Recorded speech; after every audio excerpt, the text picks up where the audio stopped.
السلام عليكم ورحمة الله وبركاته.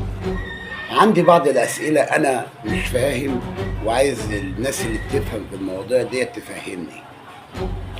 بالنسبة للحرب على غزة والأمور اللي دايرة دي، قبل 7 أكتوبر كنا بنتواصل مع أهالينا في غزة وفي فلسطين وبنتكلم معاهم، فكانت بتجيني معلومات إن هم بيشتغلوا بيخشوا من بوابه كده بتاع الجدار العازل، وبيخشوا يشتغلوا مع ال- الاسرائيليين. ولما سالت انتوا ازاي تخشوا تشتغلوا عندهم، يعني دول اعدائكم وكده، قال لك ما احنا ما فيش شغل غير كده، يعني لو ما اشتغلناش، ده اهل غزه، لو ما اشتغلناش عندهم مش هنلاقي ناكل، امر غصب. ف 90% كان بيشتغل عندهم خلاص في مصانعهم او في بناء المستوطنات. يعني هم ياخدوا الارض من اهاليهم، وهم يروحوا يشتغلوا ويبنوا المستوطنات ديت. ومنهم الناس طلبت مني اصدر ليهم رخام، ولما عرفت ان هو يصدر لميناء سدود، انا قلت لو مش هلاقي اكل انا مش هصدر يعني ايه رخام للناس ديت. فاتضحت الرؤيه ان 90% من اهل غزه شغالين عند اسرائيل، عند الاسرائيليين. طيب بالنسبه لحماس،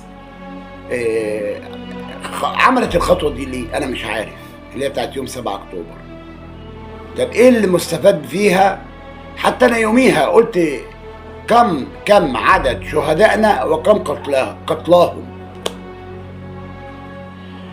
وطبعا 7 اكتوبر ديت والناس فرحت قوي وكلام من ده. النهارده انا على ارض الواقع عددنا قد ايه؟ عدد الفلسطينيين قد ايه متبهدل وجعان ومتشرد وايه هدف حماس من ده كله؟ انها تحرر جماعه من عندهم مثلا محبوسين؟ ايه الهدف؟ ما انا مش عارف لغايه الدقيقه ديت. عندهم اسرى هم عايزينهم اكتر من 50-60 الف من اهل بلدك يبادوا ويتبهدلوا عشان انت عندك شويه اسرى عايز تحلهم. او انا مش فاهم، حد يفهمني يعني. خلاص. طيب الدول العربيه بتتفرج ماشي، وكلها بتطلب من مصر انها الوحيده اللي تتدخل. ايه الحكايه؟ هو انتوا زقنا على ايه ولا عايزين مننا ايه؟ حتى الداخل الفلسطيني حماس حاجه وفتح حاجه. حتى فتح يقول لك الحكومه الاسرائيليه منعت، بص بقى، الحكومه الاسرائيليه منعت الرواتب. هي الرواتب بتاعت فتح دي بتيجي من اسرائيل؟ ده حماس وفتح مش متفقين، اهل البلد مش متفقين. هي حماس حاجه ورام الله حاجه وكل حته في البلد حاجه، ومع حد وهو اللي متصرف فيها. ايه الموضوع؟